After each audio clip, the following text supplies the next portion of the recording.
capítulo 3.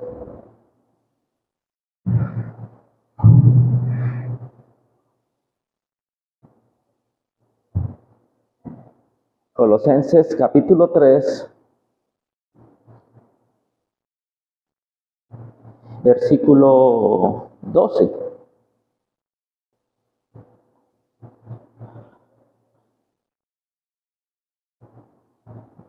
Colosenses capítulo 3, versículo 12.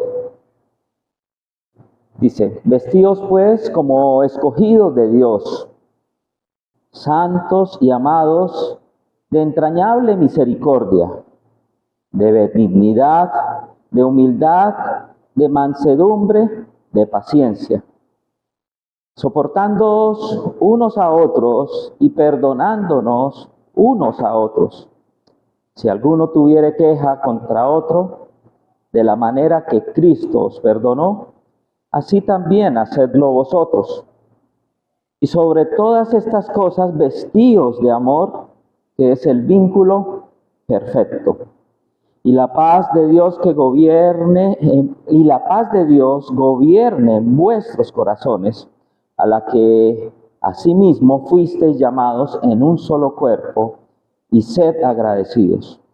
La palabra de Cristo more en abundancia en vosotros, enseñándoos y exhortándoos unos a otros en toda sabiduría, cantando con gracia en vuestros corazones al Señor con salmos e himnos y cánticos espirituales.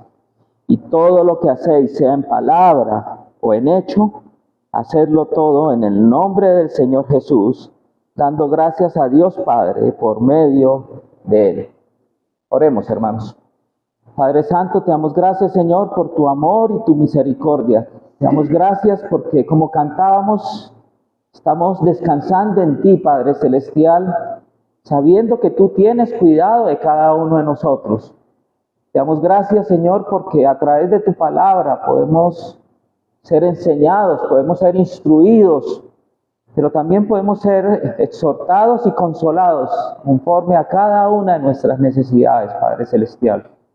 Te pido, Padre Celestial, que tú estés guiándonos, Señor, para que podamos, Señor, ser edificados, exhortados y consolados con tu palabra. Pedimos para que podamos entender el propósito que tú tienes, Señor, en cada una de nuestras vidas. Que lo que hagamos, Señor, sea para gloria tuya, Padre Celestial. Pido, Padre Santo, que tú estés guiándome, Señor. Tú conoces mi incapacidad para exponer, Señor, para tu palabra. Pedimos que seas tú, tu Santo Espíritu, guiándome. Que mis palabras sean las tuyas, que todo sea conforme a tu palabra, tu Santo Espíritu guiándome, Señor, en cada momento, para que tu palabra sea expuesta con poder y gracia, Padre Celestial. Te lo pedimos en el bendito y santo nombre de nuestro Señor Jesucristo. Amén. Muy bien, venimos estudiando un poco de doctrina y hemos hecho un recorrido sobre diferentes temas. Y para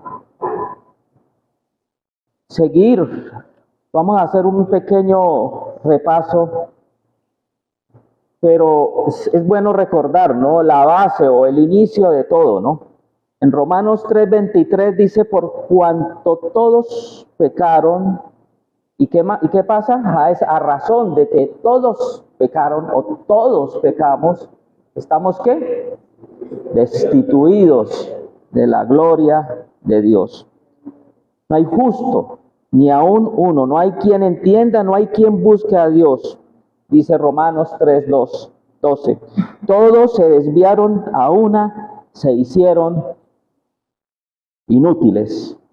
No hay quien haga lo bueno, no hay ni siquiera uno. Por tanto, estamos destituidos de la gloria de Dios. Es la condición del hombre, es la condición del ser humano.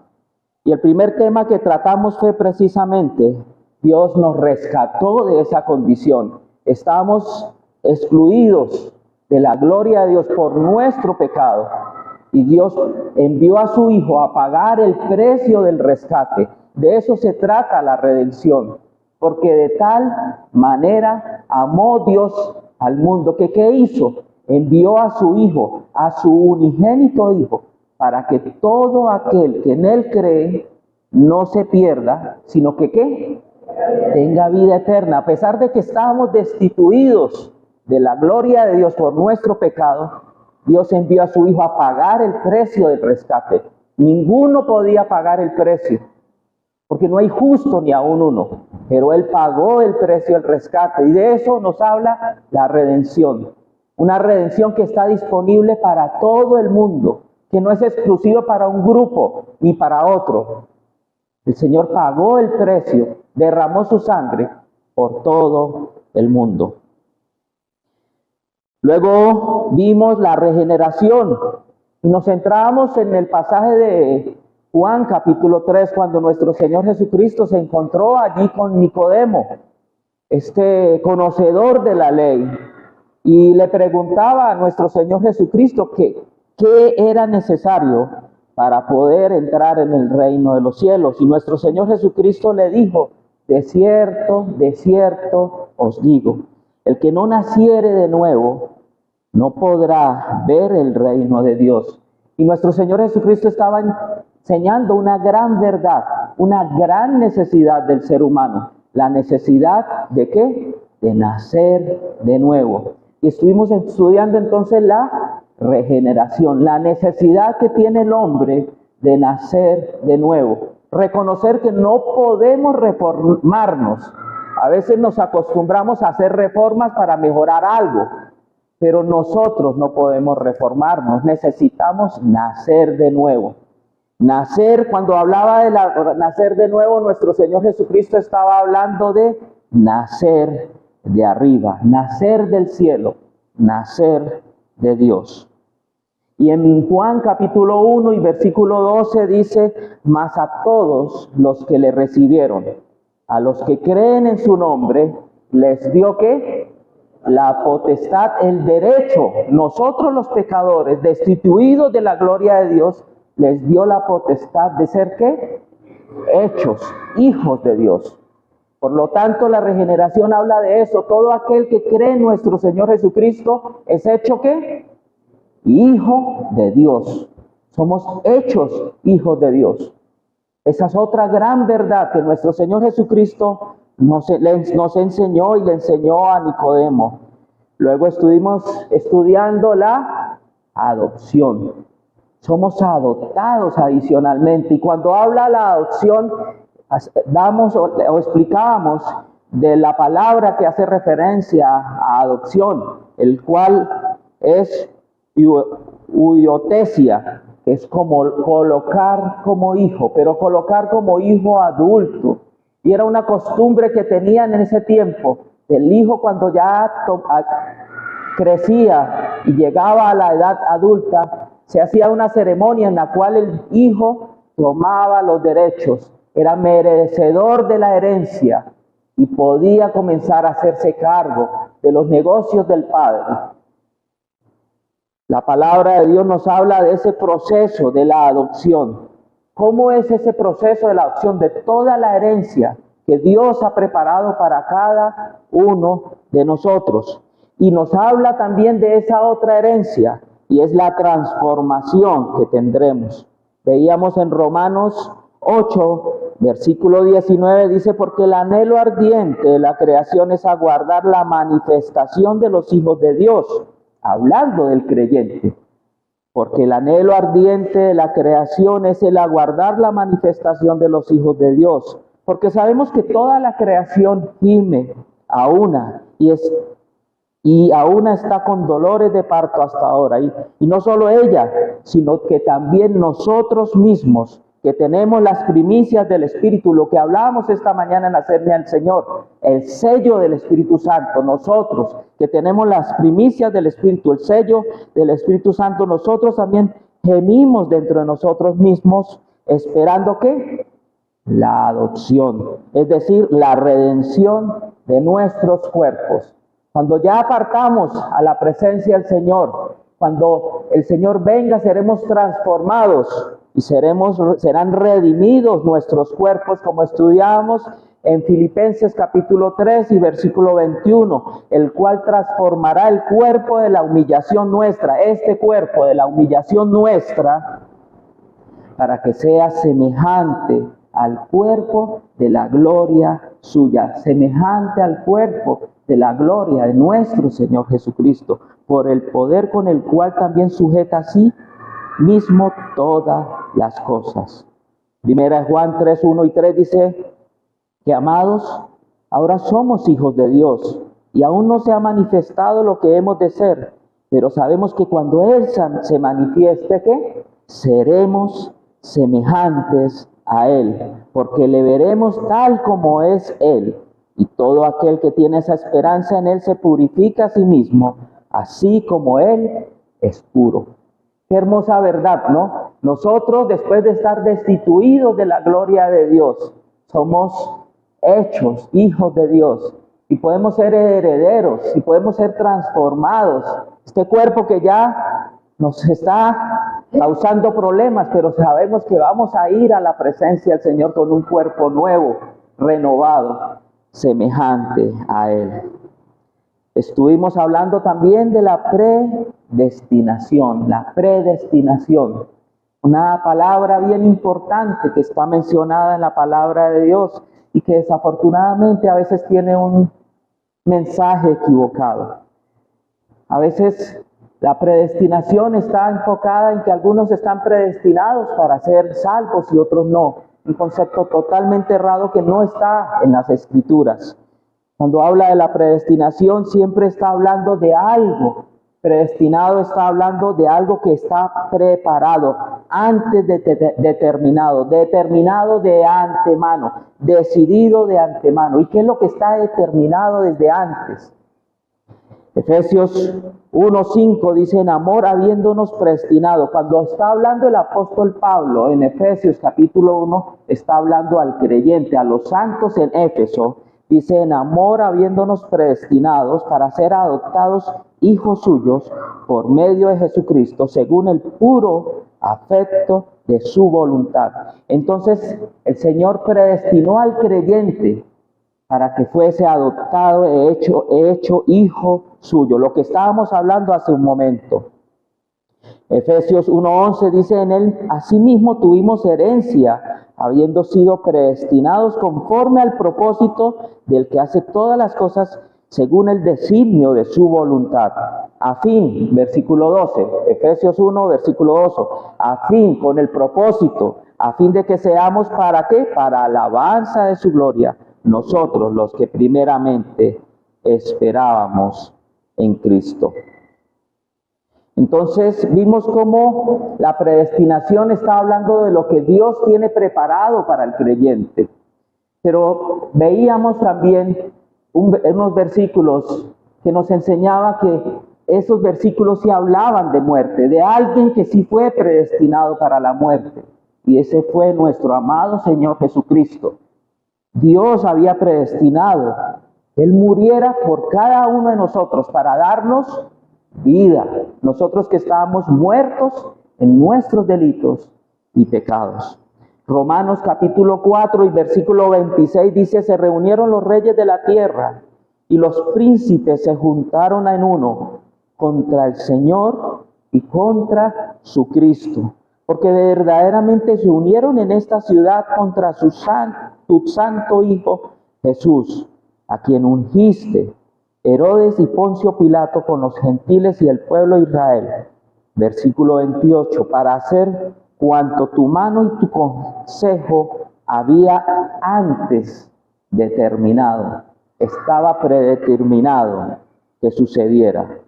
Estaba predeterminado que Dios enviara a su Hijo a morir en la cruz del Calvario para rescatarnos, para pagar el precio del rescate por cada uno de nosotros.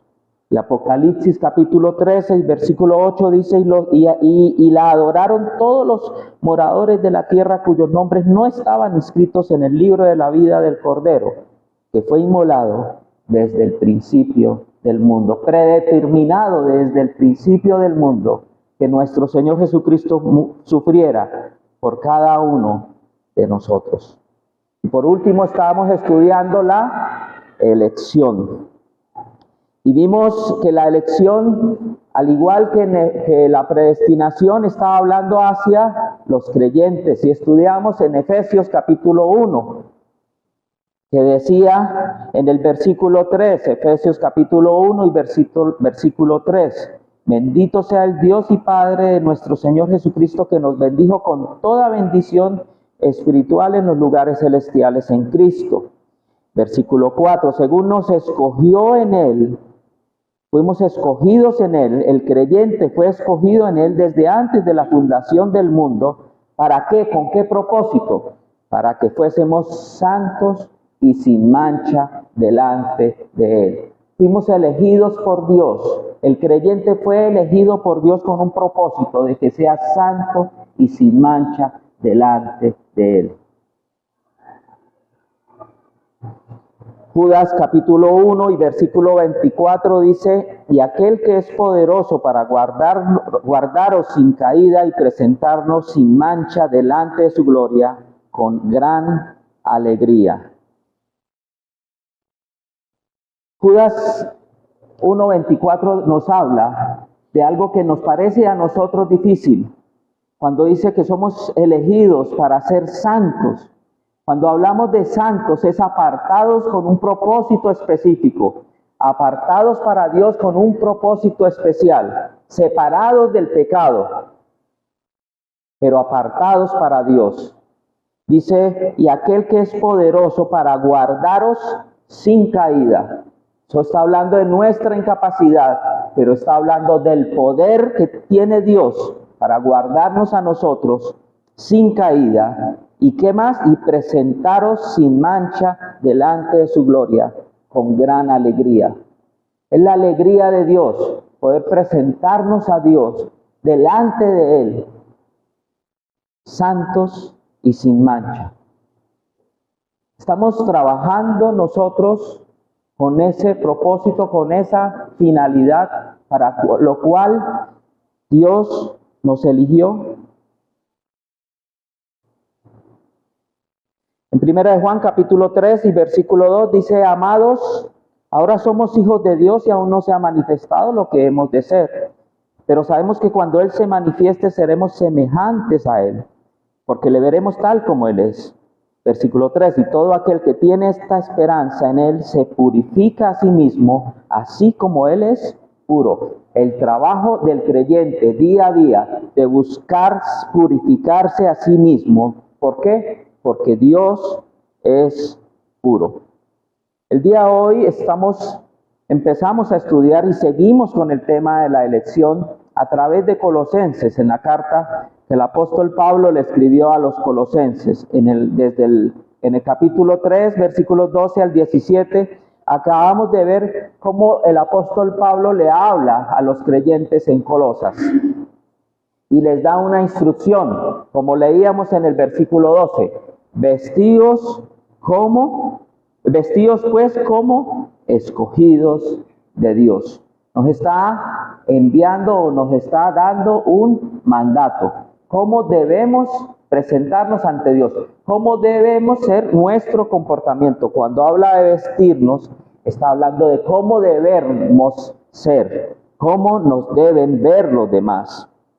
Y hay que hacer énfasis que Colosenses, el apóstol Pablo está hablando a los colosenses. Y podemos ver desde el capítulo 1 y versículo 1, que les invito a que lo miremos, es una página antes de donde leímos el pasaje anterior, Colosenses capítulo 1 y versículo 1.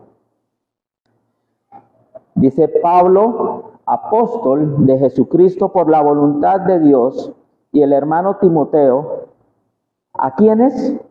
A los santos y fieles hermanos en Cristo que están en Colosas. Gracia y paz sean a vosotros de Dios vuestro Padre y del Señor Jesucristo. Versículo 3. Siempre orando por vosotros, damos gracias a Dios Padre de nuestro Señor Jesucristo. Versículo 4. Habiendo oído de vuestra fe en Cristo Jesús y del amor que tenéis a todos los santos. Hay algo notorio en este versículo, ¿no? ¿Cómo eran los de Colosas? Los de Colosas, Pablo daba gracias a Dios, por los hermanos, por los creyentes en Colosas. ¿Por qué? Porque había oído de la fe de los hermanos de Colosas, habiendo oído de vuestra fe en Cristo Jesús. O sea, había un buen testimonio por parte de ellos. Y el testimonio incluía también el amor, dice, y del amor que tenéis a todos los santos. O sea, no solo era su fe a Dios, sino que su fe se reflejaba en amor hacia todos los demás, hacia los santos que estaban allí en Colosas. O sea, había una relación en ambos sentidos, verticalmente hacia Dios y horizontalmente con su prójimo. Dice versículo 5, a causa de la esperanza que os está guardada en los cielos, de la cual ya habéis oído por la palabra verdadera del Evangelio, que ha llegado hasta vosotros, así como a todo el mundo, y lleva fruto y crece también en vosotros. Vemos cómo esa fe y ese amor entre ellos estaba creciendo y llevando fruto. Desde el día que oísteis y conocisteis la gracia de Dios en verdad. Entonces podemos entender cómo el apóstol Pablo estaba hablando a un grupo de creyentes que tenían un buen testimonio, tanto por su fe como por su amor y el fruto que estaban llevando, es decir, estaban viviendo vidas que agradaban a Dios. El capítulo 3 y versículo 12 inicia el apóstol Pablo a insistir, y es para nosotros importante entender qué es lo que nos quiere decir a nosotros. Dice el versículo 12, vestíos pues como escogidos de Dios. Está hablando que nosotros tenemos una característica que tenemos que dar a conocer a los demás. Tenemos, así como un futbolista puede distinguirse de uno que practica el béisbol, por ejemplo, es notorio, ¿no? Fácilmente podemos distinguir entre un beisbolista con un futbolista, ¿cierto? Yo creo que no es tan fácil equivocarse porque cada uno está vestido de una manera diferente, ¿no? Que lo distingue de acuerdo a la actividad o al deporte que está realizando. Asimismo, podemos ver o pensar en algunos otros ejemplos. Por ejemplo, podemos pensar en alguien de las fuerzas militares, tiene un uniforme, versus alguien que trabaja, por ejemplo, un chef, su uniforme es bastante notorio y distingue la actividad de cada uno que la que está realizando. Aquí el apóstol Pablo está diciendo, vestíos pues como escogidos de Dios. ¿Estamos acá los que somos escogidos de Dios? ¿Los que hemos creído en Dios? Sí. Y esa invitación entonces, por lo tanto, es para cada uno de nosotros. Y esta elección está hablando del propósito que tiene Dios para el creyente, de cómo ser.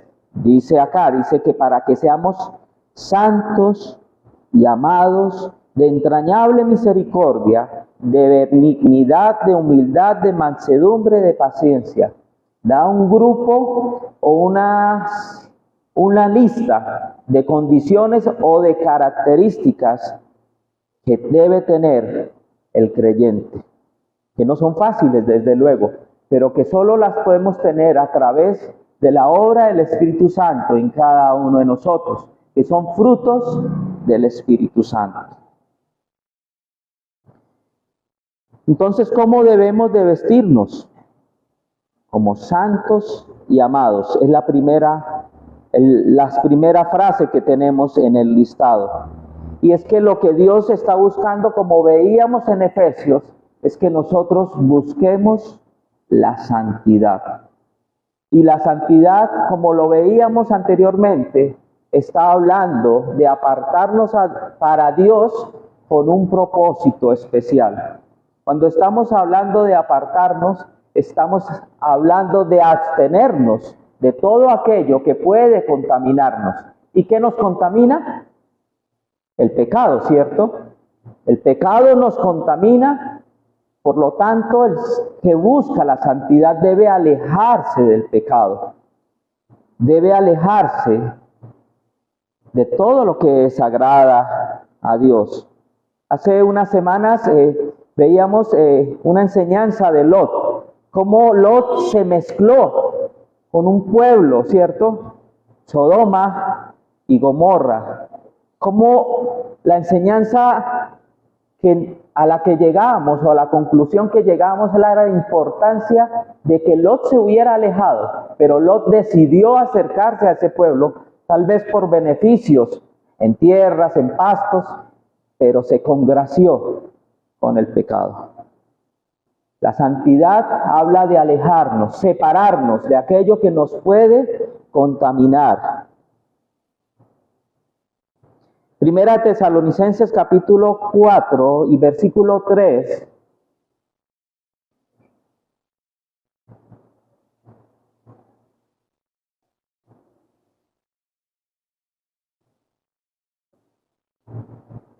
Primera de Tesalonicenses, capítulo 4 y versículo 3 dice, pues la voluntad de Dios es vuestra santificación. Esa es la voluntad de Dios. Para eso fuimos escogidos. Pues la voluntad de Dios es vuestra santificación. Y sigue, que os apartéis de la fornicación. Pues no nos ha llamado Dios a inmundicia, sino a santificación. Primera de Pedro 1, 15 y 16 dice, sino como aquel que os llamó es santo, sed también vosotros santos en toda vuestra manera de vivir, porque escrito está, sed santos porque yo soy santo. Dios quiere y busca de nosotros, y es nuestro deber como escogidos de Dios, buscar la santidad. En Isaías capítulo 6, versículo 1, dice o nos narra cómo Isaías tuvo una visión, y esa visión le llevó a él a entender la condición del profeta Isaías. En Isaías capítulo 6 y versículo 6 dice, en aquel año que murió el rey Usías, vi yo al Señor sentado sobre un trono alto y sublime, y sus faldas llenaban el templo. Por encima de él había serafines, cada uno tenía 6 alas. Con 2 cubría sus rostros y con 2 cubría sus pies, y con 2 volaban. Y el uno al otro daban voces diciendo, Santo, Santo, Santo, Jehová de los ejércitos, toda la tierra está llena de su gloria. Y los quiciales de las puertas se estremecieron con la voz del que clamaba, y la casa se llenó de humo. Entonces dije, ¿qué fue lo que dijo Isaías? Ay de mí que soy muerto, porque siendo hombre inmundo de labios y habitando en medio de pueblo que tiene labios inmundos, han visto mis ojos al Rey, a Jehová de los ejércitos. Cuando el profeta Isaías contempló la gloria de Dios, simplemente a la conclusión que llegó fue cuán inmundo era él, cuán inmundo eran sus labios, cuán inmundo era de quienes estaba rodeado. El conocer a Dios, el pasar tiempo con Dios, el escudriñar la Escritura, nos permite ¿qué? Conocer a Dios. Y al conocer a Dios, cada vez nos damos más cuenta de cuán inmundos somos cada uno de nosotros, y de su amor y de su gracia hacia cada uno de nosotros. El versículo 6, siguiendo con la lectura de Isaías capítulo 6, dice, y voló hacia mí uno de los serafines, teniendo en su mano un carbón encendido tomado del altar con unas tenazas. es decir, que estaba caliente, y tocando con él sobre mi boca, dijo: he aquí que esto toco tus labios, y es quitada tu culpa y limpio tu pecado. Después oí la voz del Señor que decía: ¿a quién enviaré y quién irá por nosotros? Entonces respondí yo: heme aquí, envíame a mí. Solo cuando Isaías pudo entender su condición y pudo permitir que el Señor le limpiara, estaba listo para servir al Señor. Importante, ¿no? Es conocer nuestra condición y ver la necesidad de buscar la santidad, porque Dios es santo. Luego dice: vestidos pues como escogidos de Dios, santos y sin mancha, de entrañable misericordia. Otra forma de traducción es de tierna misericordia. De tierna misericordia, de entrañable. Está hablando de algo que sale desde lo más de adentro, desde el mismo intestino. Un sentimiento que habla de ternura, que habla de ser cariñoso, que habla desde lo más profundo, de entrañable misericordia. Y la misericordia está hablando de la compasión que nosotros podemos tener de aquellos que nos rodean, es decir, de tierna compasión hacia los demás. Esa debe ser otra característica de aquel del que se viste como escogido de Dios, de entrañable misericordia. En Mateo capítulo 9, versículo 36, nuestro Señor Jesucristo precisamente nos habla de eso. Como nuestro Señor Jesucristo, al ver a las multitudes, dijo en Mateo capítulo 9, versículo 36, y dice: y al ver las multitudes, nuestro Señor Jesucristo tuvo compasión de ellas, es decir, entrañable misericordia. ¿Y por qué tuvo compasión de ellas? Porque estaban desamparadas y dispersas como ovejas que no tenían pastor. Entonces dijo a sus discípulos: a la verdad, la mies es mucha, mas los obreros pocos. Rogad pues al Señor de la mies que envíe obreros a su mies. En estos días hablábamos, o semanas anteriores hablábamos de la importancia de la oración, y se viene dando énfasis en la importancia de la oración. Seguramente a veces no podemos salir a dar a conocer el mensaje, pero qué importante es con lo que dice nuestro Señor Jesucristo, el poder orar ante el Señor. Rogad pues al Señor de la mies, dirijámonos ante Dios nuestro Padre Celestial en oración, para que envíe obreros a su mies. De eso nos habla la entrañable misericordia, la tierna compasión hacia los demás. Nuestro Señor Jesucristo, cuando iba acercándose a Jerusalén, dijo: Jerusalén, Jerusalén, que matas a los profetas y apedreas a los que te son enviados. ¿Cuántas veces te quise juntar, como la gallina junta a sus polluelos debajo de las alas, y no quisiste? De nuevo la compasión, la entrañable misericordia de Dios al ver a su pueblo en pecado, como ovejas sin pastor. Luego sigue con benignidad. La benignidad nos habla de la conducta, pero de cómo debemos ser buenos, amables, de siempre buscar hacer el bien, pero no solo externamente, sino de pensamiento y de conducta. Benignidad, ser buenos, buscar lo bueno para con los demás. Nuestro Señor Jesucristo también habló de eso, esa misma palabra que es utilizada para benignidad. Nuestro Señor Jesucristo la utilizó en Mateo 11:30, dice: porque mi yugo es fácil. Ese fácil está hablando agradable y bueno. Está hablando de la benignidad y ligera mi carga. Porque mi yugo es fácil y ligera mi carga.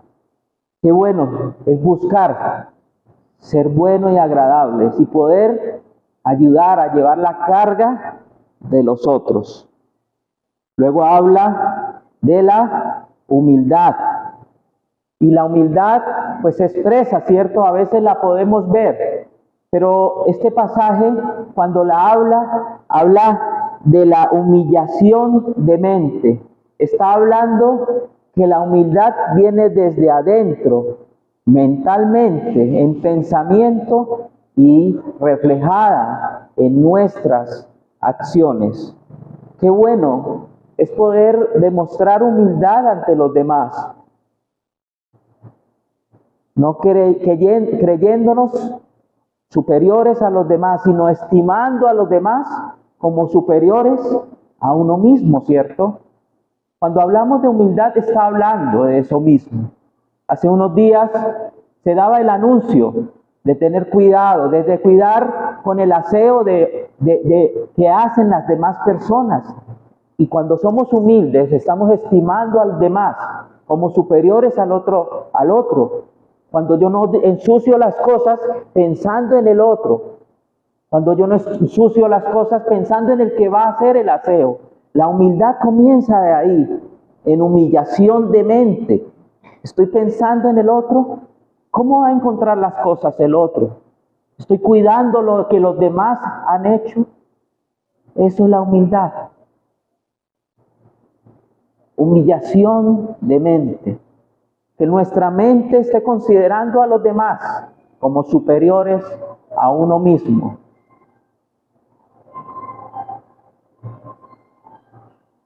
Luego la siguiente característica nos habla de la mansedumbre. La mansedumbre que es diferente, ¿cierto?, a la debilidad, pero que sí habla de ser manso. Y está hablando de saber tener el control, de ceder los derechos al otro. De eso nos habla la mansedumbre. También la podemos entender la mansedumbre como dulce apacibilidad. Es otra forma en que es traducida, dulce apacibilidad. Es poder ceder el control. Es poder ceder mis derechos al otro. A pesar de que yo pueda tener el derecho, a pesar de que yo pueda tener la habilidad para controlar, debo ceder el control al otro. De eso se trata la mansedumbre, de no imponer mi voluntad, de no controlar las cosas. La paciencia es la siguiente característica de aquel que es vestido pues como escogido de Dios. La paciencia nos habla, y sabemos que nos habla, ¿cierto?, de soportar en medio de las diferentes circunstancias a las cuales podemos estar expuestos. Y nos habla, o la traducción del original habla de largura de espíritu, de longanimidad, es decir, esa persona que soporta, que aguanta, que tiene clemencia para con el otro. De eso habla la paciencia, que muestra humildad hacia el otro, que no se deja afectar por las reacciones del otro, de no explotar, de no ser temperamental, de no llenarme de resentimientos, porque a veces podemos decir, yo soy paciente, pero me las paga, ¿cierto? Yo no le voy a responder, yo soy paciente, pero apenas tengo oportunidad me las cobro, ¿cierto? Y yo soy manso y soy paciente. No, está hablando de ceder, de no llenarme de resentimientos, porque entiendo la debilidad del otro, porque entiendo el pecado del otro. No es que lo acepte, pero entiendo la debilidad del otro. Cuán débil es el otro y cómo yo debo ser paciente con las diferentes circunstancias. El versículo 13 luego nos habla y dice, soportándonos o soportándoos unos a otros y perdonándoos unos a otros, si alguno tuviere queja contra otro.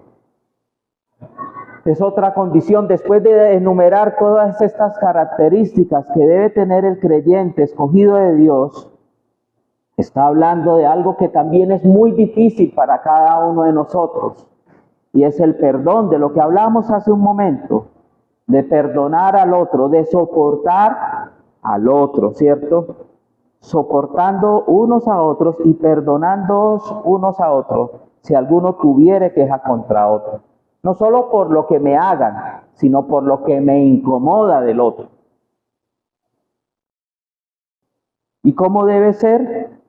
Dice, de la manera que Cristo os perdonó, así también hacedlo vosotros. Mateo capítulo 18 y versículo 21 nos habla, o nuestro Señor Jesucristo precisamente da o expone una parábola que habla precisamente de eso. En Mateo capítulo 18 y versículo 21, dice, entonces se le acercó Pedro y le dijo, Señor, ¿cuántas veces perdonaré a mi hermano que peque contra mí? ¿Hasta 7?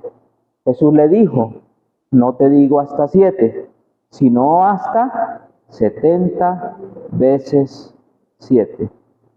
Es decir, que no hay límite, ¿cierto? Es decir, que no hay límite para perdonar.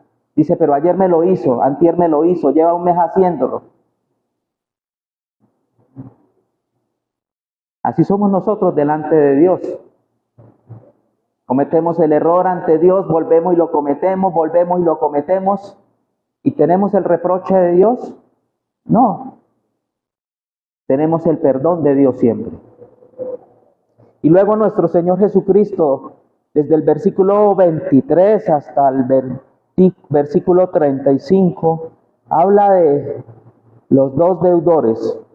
Y cómo da el ejemplo de aquel que se le perdonó su deuda, y cómo ese que fue perdonado de esa gran deuda no fue capaz de perdonar a su prójimo que le tenía una pequeña deuda.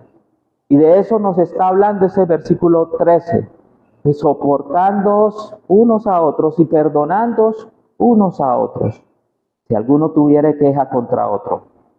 De la manera que Cristo os perdonó, así también hacedlo vosotros. Es decir, así también tenemos nosotros que perdonar a nuestro prójimo, a pesar de las constantes equivocaciones que puede cometer.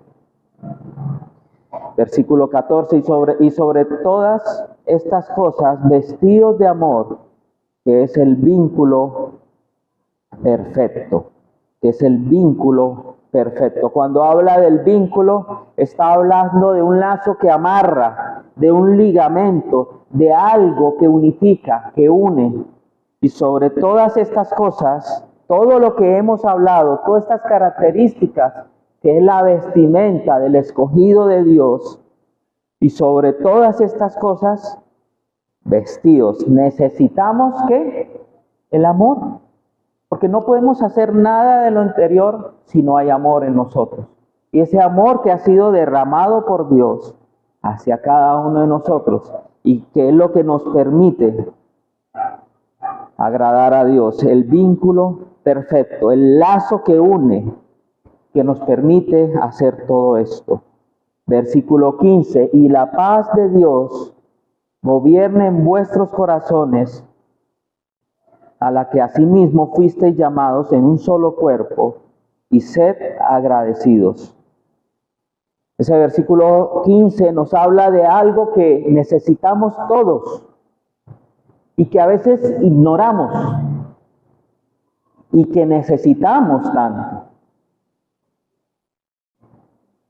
Dice, y la paz de Dios, no la paz que nosotros podemos entender, no la paz que ofrece el mundo, sino la paz de ¿quién? De Dios. ¿qué debe hacer? Gobierne. Otra traducción dice dirija. O sea, la paz de Dios dirija o gobierne. Hay otra traducción del original que nos habla de arbitrar, de funcionar como un árbitro. La paz de Dios funcione como un árbitro. ¿En dónde? ¿Hacia los demás? Dice, en vuestros corazones.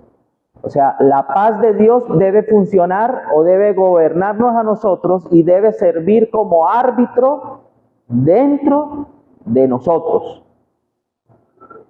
Y es que ese tema de la paz cada vez es más complicado. Lo digo por experiencia propia. Cada vez estamos en un mundo, o nosotros cada vez estamos dejándonos influenciar por el temor que el mundo está ofreciendo y no por la paz que Dios ofrece. En estos días escuchaba como una charla entre una joven cristiana que sirve al Señor. Creo que es como entre 24 y 30 años, debe ser 24 o 26 años. Y cómo esta mujer expresaba que había entrado en una condición de ansiedad, una ansiedad constante, una ansiedad que había quitado la paz que Dios nos da a nosotros. Y es que el mundo cada vez nos llena más de ansiedad. Y no solo tiene que ver con los adultos. A veces pensemos, no, es que a veces porque ya estamos a los 50 años, ya se le llena a uno la cabeza de todas las preocupaciones. Pero no, la ansiedad está comenzando desde los niños, desde que están jóvenes. La ansiedad está empezando desde allí. La ansiedad donde los muchachos no saben qué hacer ante un mundo, ante unas redes sociales que lo están agobiando y están robando la paz. Y aquí el apóstol Pablo habla de eso mismo. Y la paz de Dios que haga gobierne. No es fácil, pero la paz de Dios puede entrar a gobernar en nosotros. Gobierne en vuestros corazones. Funcione como árbitro. Y es que a veces la paz se pierde porque nosotros queremos controlar lo que hay a nuestro alrededor. O porque no tenemos seguridad en lo que viene en el futuro. A veces el futuro nos llena de ansiedad y nos roba la paz. Y nos dejamos llevar por eso. Por eso es importante que la paz de Dios gobierne nuestros corazones. Debemos dejar que la paz de Dios actúe en nuestros corazones como un árbitro, a la que asimismo fuisteis llamados en un solo cuerpo, y sed agradecidos. Cuando tenemos paz, también podemos tener paz para con los demás, en un solo cuerpo, y ser agradecidos. Es el complemento, dar gracias a Dios en todo, porque esa es la voluntad de Dios. Versículo 16, y la palabra de Cristo more en abundancia en vosotros. Todo lo anterior no es posible si Dios no está habitando en nosotros, si la palabra de Dios no habita en nosotros, porque ella es la que nos enseña, dice, enseñándoos y exhortando. Ella es la que nos enseña y nos muestra, nos exhorta, muestra nuestros errores y exhortándoos unos a otros en toda sabiduría. De ahí, cuando tenemos paz los unos con los otros, como un solo cuerpo, podemos también enseñarnos nosotros, los unos a los otros, y exhortarnos unos a otros con toda sabiduría. No lastimando al otro, sino con toda sabiduría. ¿Y qué más? Es cuando la palabra de Dios abunda en nosotros, podemos, como dice acá, cantando con gracia en vuestros corazones al Señor, salmos e himnos y cánticos espirituales. Versículo 17, y todo lo que hacéis, sea de palabra o de hecho, hacedlo todo en el nombre del Señor Jesús, dando gracias a Dios Padre por medio de Él. Entonces, está hablando de todo lo que hemos visto, de las diferentes características que debe tener el creyente, aquel que es vestido como escogido de Dios. Dice, y todo lo que hacéis, sea de palabra, lo que transmitamos con nuestros labios, o de hecho, lo que hagamos, ¿cómo debemos de hacerlo? En el nombre del Señor, dando gracias a Dios Padre por medio de Él. Cuando habla de palabra, está hablando de todo lo que podemos decir, las noticias, las pláticas, las propuestas, los racionamientos que podemos tener con el otro. Todo lo que hacéis, hacedlo en el nombre del Señor. A veces podemos decir simplemente cosas que pueden lastimar al otro, pero si lo hacemos en el nombre del Señor y dando gracias a Dios por medio de Él, Dios se va a agradar y vamos a hacer las cosas bien.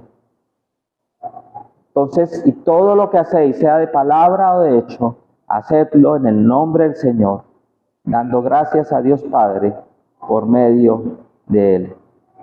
Estas son las características de aquel que es escogido de Dios, y es lo que nos enseña o nos muestra el apóstol Pablo, cómo debe ser vestido. Como dábamos el ejemplo inicialmente, que el mundo vea de qué estamos vestidos, si como escogidos de Dios o no. Oremos. Padre Celestial, te damos gracias, Señor, por tu palabra. Te damos gracias, Señor, porque a través de ella, Señor, podemos entender lo que tú quieres de cada uno de nosotros, el propósito que tienes en cada una de nuestras vidas. Sabemos que no lo podemos hacer por nuestros medios, pero sabemos que tu poder actúa en nosotros, que tu Santo Espíritu nos ayuda a poder agradarte, Señor, en lo que hacemos. Ayúdanos a tener esa paz y que esa paz gobierne, Señor, en nosotros, en nuestras vidas, en nuestras mentes, y que esa paz se vea reflejada hacia los demás, Padre Celestial, para que seamos un solo cuerpo que te agrade, Padre Celestial. Que el mundo pueda ver que somos vestidos como escogidos de Dios, Padre Celestial. Te lo pedimos y te damos gracias en el nombre de Cristo Jesús. Amén.